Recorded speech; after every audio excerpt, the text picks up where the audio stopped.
Today we're talking garden planning in the middle of winter. It's the middle of winter. Do you want to be in the shot? No, you're good. Was I excited enough or should I be more excited? More excited. Okay, let me compose myself.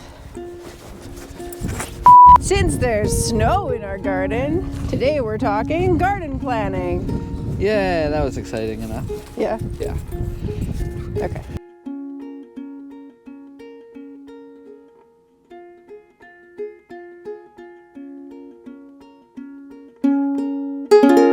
We are planting our garden in the spring, as are most people. In January, we can't really do anything. No, because it's frozen outside. Because it's frozen outside. So what we've been doing is Planning. Garden planning. garden planning. Garden planning. We ordered all of our seeds, but before we could order our seeds, we had to figure out what space we were going to use, because we got acres and acres to use, but we didn't have any established beds. We do have an established kitchen garden area that we're going to work, but it doesn't have the space for all that we want to grow for year one. I did some research on bed sizes, taking into account the tools we have. Our beds are going to be 50 feet long by 10.5 feet wide. And each bed is going to have 3 rows. So that breaks down to basically 30-inch rows with 10.5-inch walkways between the rows, I think. We're going to have 6 beds. So, and this is all plot 1. So plot 1 will be 6 beds. Each bed has 3 rows. And then we started to look at what do we want to plant? Beets, onions, cucumbers, everything. And what is the spacing? What is... Roughly the spacing. How many plants we want to grow. What we think our yield might be based on what we did last year at the house. And then, so that was plot 1. And then we're still going to use the kitchen garden space, which we're just going to keep calling the kitchen garden. It's not really a plot because it's right up against the barn. It's kind of shaped weird. The beds are mismatched.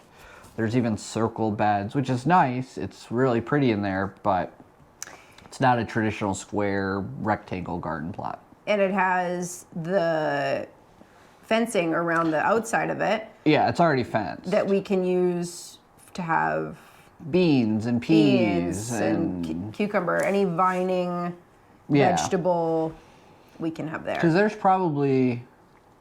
a lot of space on that fencing to grow. Yeah.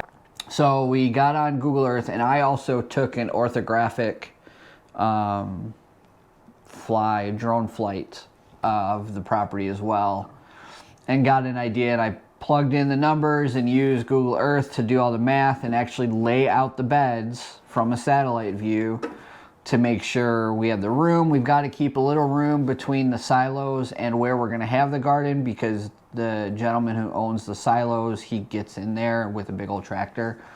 So we don't want him running over our garden. And we're going to fence this first plot too.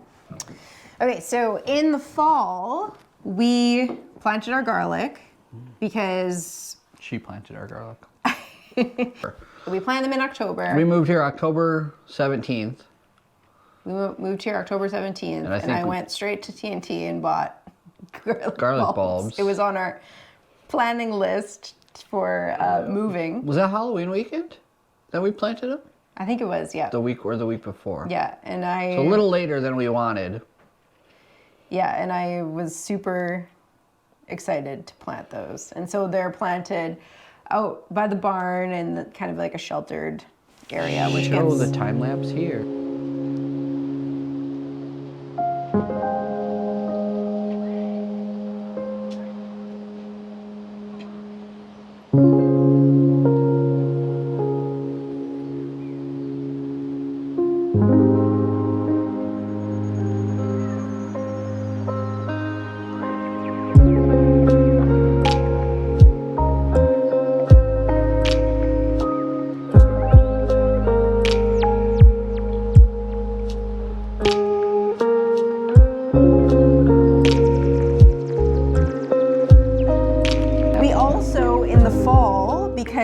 the previous owners had done a ton of Scarlet Runner beans.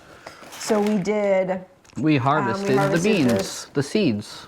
We harvested the Scarlet Runner beans, and that's these guys. Ta-da! So we have 160, I counted, of these. So we have quite a few Scarlet Runner beans. When did we buy these harvests?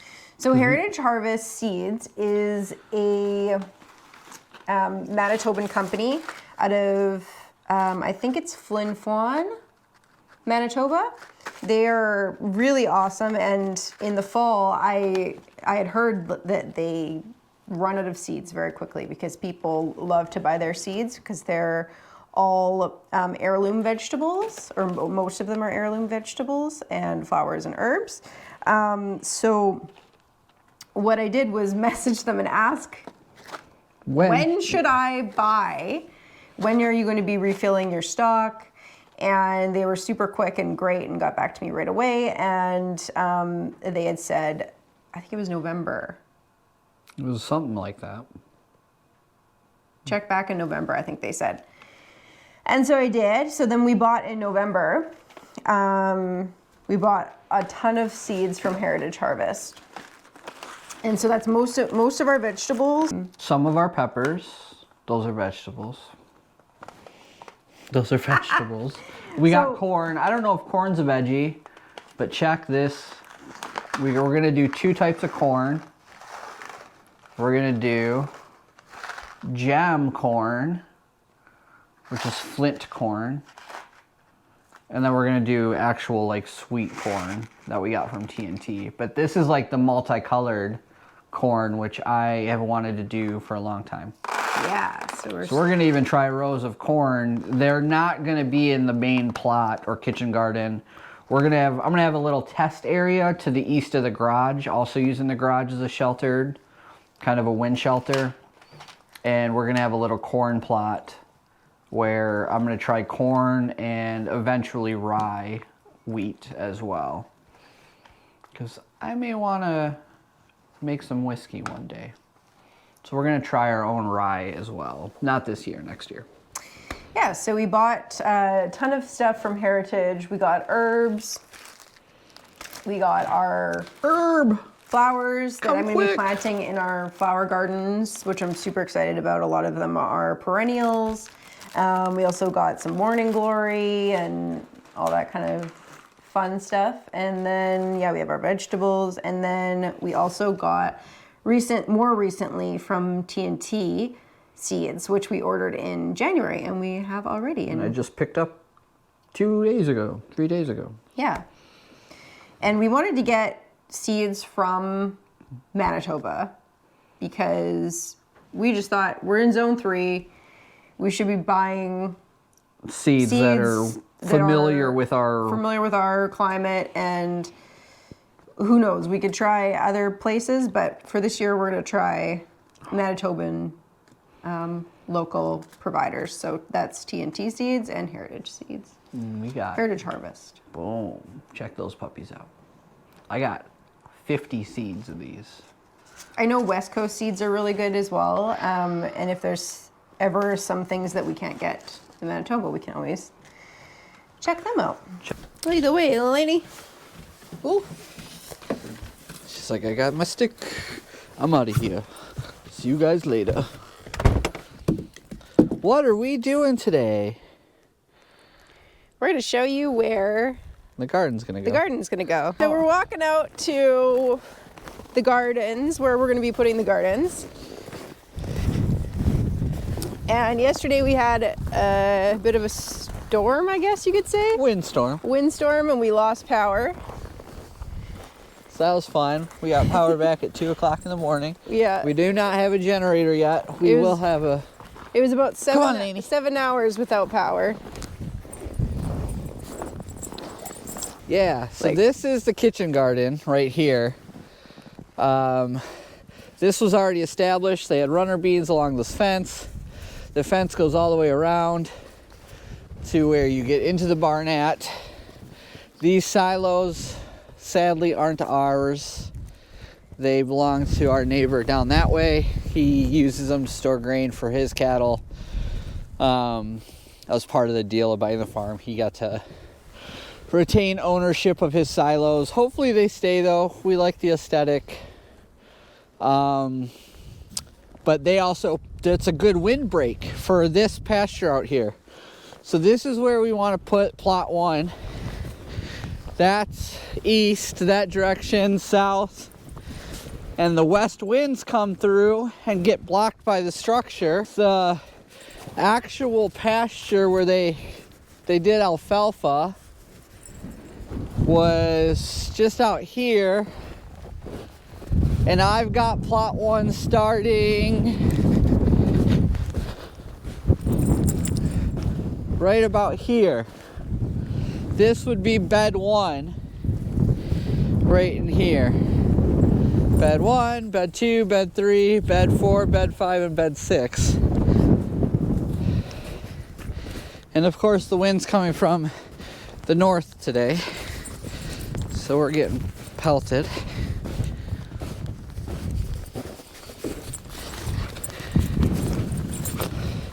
So yeah, this is where plot 1 will have our little corn test plot out here just in front of the garage. The kitchen garden. The house is being built on the other side of the farm or barn that way.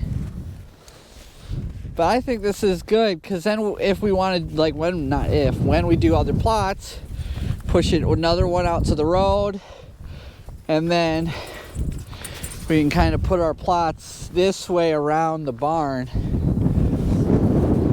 Our irrigation has to come from the pump house, which is just on the other side of the kitchen garden. So hopefully we can trench along the driveway to like a stand pole or something over here where we can tap into irrigation at.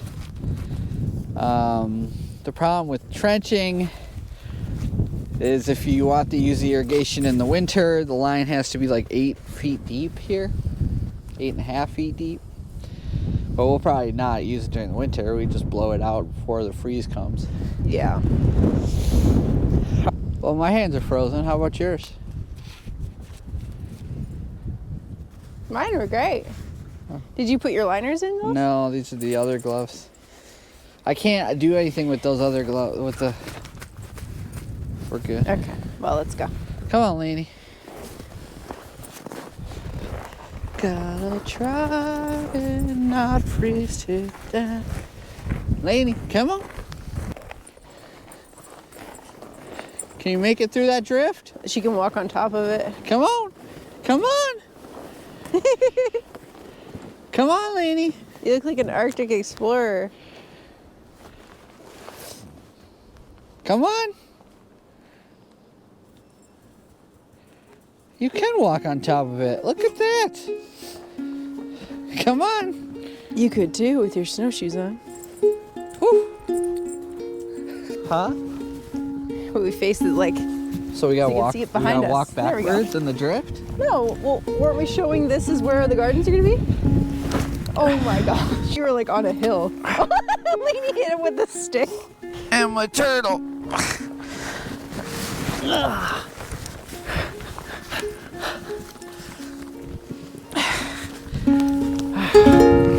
Okay, how do you want us?